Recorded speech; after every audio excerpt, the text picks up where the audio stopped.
اللہ کے نبی نے ارشاد فرمایا کہ منافق ہمیشہ 5 باتوں سے محروم رہتا ہے. 5 باتوں سے اس کی زندگی خالی رہتی ہے، اس کو یہ چیزیں نصیب نہیں ہوتی.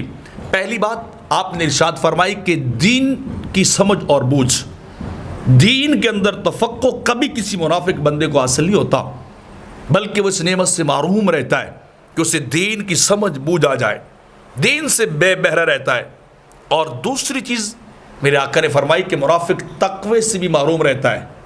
التقوی ہاؤنا، یعنی اس کے دل کے اندر تقوی، وہ گناہوں سے بچاؤ والی قوت و نورانیت کبھی نہیں آتی، وہ بندہ اس چیز سے محروم رہتا ہے.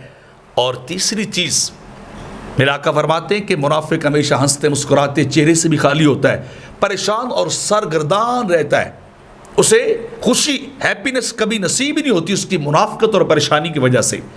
اور چوتھی چیز میرے آقا فرماتے ہیں کہ قلبی نورانیت اسے حاصل نہیں ہوتی کہ اس کا دل منور ہو جائے، مجلہ اور مصفہ ہو جائے.